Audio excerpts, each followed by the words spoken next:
নমস্কার সবাইকে, শুভ দীপাবলি। আমি এখন আছি ডুয়ার্সের একটা দারুণ ট্যুরিজম প্রপার্টি। ডুয়ার্স ঠিক বলবো না, তিস্তা ব্যারেজ মানে গাজলডোবা ব্যারেজের ওপরেই এটা আছে। ভোরের আলো ট্যুরিজম প্রপার্টি, ওয়েস্ট বেঙ্গল গভর্নমেন্টের। সেটার ওয়াচ টাওয়ারের উপর এখন আমি দাঁড়িয়ে আছি। ওয়াচ টাওয়ার থেকে যা ভিউ আসছে সকালবেলা, দুর্ধর্ষ লাগছে। দেখুন চারিদিকে। এই ওয়াচ টাওয়ারটা একেবারে নতুন হয়েছে। ওয়াচ টাওয়ারের চারদিক থেকে ভিউ দেখুন। এটা হলো পুরো প্রপার্টিটা। চারিদিকে ছড়িয়ে ছিটিয়ে অনেকগুলো কটেজ। দূরে লেক, লেকের পাশে লেক সাইড কটেজ। এখানে ডুপ্লেক্স কটেজ দেখতে পাচ্ছেন সামনে, এগুলো দোতলা, ওগুলো লেক সাইড কটেজ। এগুলো হচ্ছে এসি কটেজ। আর ওইটা হলো dining area, restaurant cum dining area. এদিকে এটা হলো লাক্সারি কটেজ। লাক্সারি কটেজ বাস ওরা বলছে এখানে সুইটস। আর এই যে নিচেও একটা আছে ডুপ্লেক্স কটেজ। তো রুম হিসেবে ডুপ্লেক্স কটেজের রুমগুলো যথেষ্ট ভালো। এগুলো হচ্ছে ডুপ্লেক্স কটেজ। আর এই ডুপ্লেক্স কটেজের আমরা ফার্স্ট ফ্লোরে আছি। সেই ফার্স্ট ফ্লোর দেখাচ্ছি কীরকম বেডরুম। খুব সুন্দর একটা এন্ট্রান্স আছে ডুপ্লেক্স কটেজের। এটা পেছন দিক দিয়ে, মানে যারা নিচে আছে ওদের সাথে সেম না। নিচে যারা আছে তাদের এন্ট্রান্স এই দিকে, আর যারা উপরে আছে তাদের ব্যাক সাইডে উল্টো দিকে। উল্টো দিক থেকে এন্ট্রান্সে ঢুকে গিয়ে সুন্দর সিঁড়িতে ল্যান্ডিং লাইট আছে। এখানে কলিং বেল। আর এই হলো আমাদের কটেজ নাম্বার ছিল, ডুপ্লেক্স কটেজের আমাদের নাম্বার ছিল A12। ভেতরে ঢুকে একটা ঘোরানো সিঁড়ি আছে, সেটাও খুব সুন্দর। চারিদিকে উডেন প্যানেল, পালিশ করা প্যানেল দিয়ে বানানো একটা খুব সুন্দর ঘোরানো কাঠের সিঁড়ি দিয়ে উঠে এই হলো এখানে ফায়ার এক্সটিংগুইশার। এই হলো বেডরুম।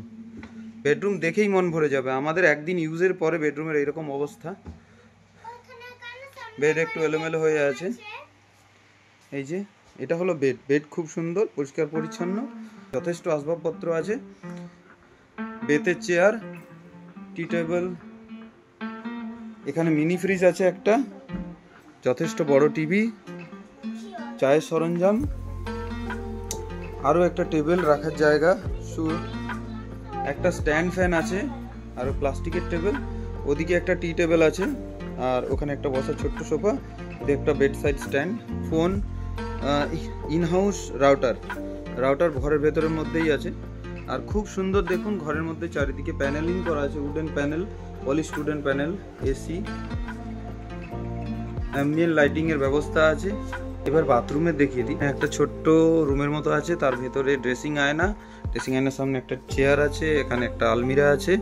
আর এটা হলো বাথরুম, খুব সুন্দর পর্দাও চারিদিকে দেওয়া আছে।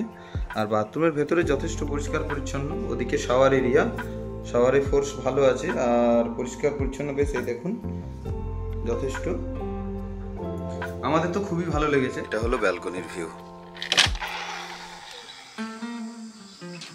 আমাদের কটেজের ব্যালকনির ভিউ। এটা duplex cottage, first floor second ফ্লোরের থেকে জাস্ট ভিউটা দেখুন। এটা হলো ভোরের আলো ট্যুরিজম প্রপার্টির এন্ট্রান্স গেট। এই এন্ট্রান্স গেট থেকেই ঢুকতে হবে আপনাকে প্রপার্টিতে। এখানে ওই সবুজ ঘরটাতে ওখানে সিকিউরিটি থাকে। এই গেটে আসার জন্য আপনার গাজলডোবা ব্যারেজ থেকে আরেকটা ব্রিজ মতো আছে, সেই ব্রিজ মতো পার হয়ে বাঁদিকে ঘুরে আসতে হবে। এখানেই লানুয়াবো বলে নতুন ইউথ হোস্টেল হয়েছে, ওই ইউথ হোস্টেলেও এখানে থাকা যায়। এখানে শিলান্যাসের বোর্ড। আর এই ভেতর দিয়ে দুদিকে পাম গাছের সারি দিয়ে খুব সুন্দর লাগে যাওয়ার রাস্তাটা। আর একটু দূরে দেখতে পাচ্ছেন ডান দিকে রেস্টুরেন্ট কাম ডাইনিং রুম, আর ওই দিকে হলো রিসেপশন। এটা হলো ডান। চারিদিকে কাঁচে ঘেরা ডাইনিং এরিয়া, এটা কিচেন, আর এদিকে হলো রিসেপশন এরিয়া। পুরো সিস্টেমটাই কটেজ টাইপের, মানে এক জায়গাতে কিছু নেই, সব জায়গাতে আলাদা আলাদা করে। আর পুরোটা একটা বড় গার্ডেনের মতো, চারিদিকে সাজানো গোছানো। আমরা এখন প্যাক আপ করে রেডি হয়ে গেছি, এবার বেরোবো কোলাঘামের উদ্দেশ্যে। তো তার আগে আমি এই ভিডিওটা বানিয়ে নিচ্ছি। কারণ ওই যে রুমগুলো, ওগুলো হচ্ছে এসি কটেজ। আমরা ছিলাম দূরের ডুপ্লেক্স কটেজে, ওদিকে আছে ডিলাক্স কটেজগুলো সিঙ্গেল ফ্লোরে। আর এই দিকে আছে লেক সাইড কটেজগুলো, যেগুলো লেকের পাশে। এটা হলো রিসেপশন এরিয়া, এখানেই চেক ইন চেক আউট হবে। তো এখান থেকে টোটো সার্ভিস আছে, আপনি এসে ব্যাগপত্র এখানে নামিয়ে দিলে ওরা রুমে পৌঁছে দেয় সমস্ত কিছু। এখানে ভেতরে বসার জায়গা আছে, সোফা, কিছু ম্যাগাজিন রাখা আছে পড়ার জন্য, আর শো সাইনার আছে, শু পালিশ করা মেশিনও আছে, এখানে এসে জুতো পালিশও করতে পারবেন। এই যে আমাদের একটা গাড়ি, দুটো গাড়ি। এবার আমরা যাচ্ছি কোলাখামের উদ্দেশ্যে। আমরা কোলাখামে থাকবো, কোলাখাম ডিলাইট বলে একটা হোমস্টেতে, ওটার ভিডিও আপনাদেরকে পরে আপলোড করব। Thank you. আমরা কোলাখামের উদ্দেশ্যে বেরিয়ে পড়েছি। এখন গাজলডোবা ব্যারেজের উপর দিয়ে গাড়ি যাচ্ছে, আরও 3 ঘন্টা লাগবে আমাদের লাভা কোলাখাম পৌঁছাতে। তো ততক্ষণের জন্য বাই বাই।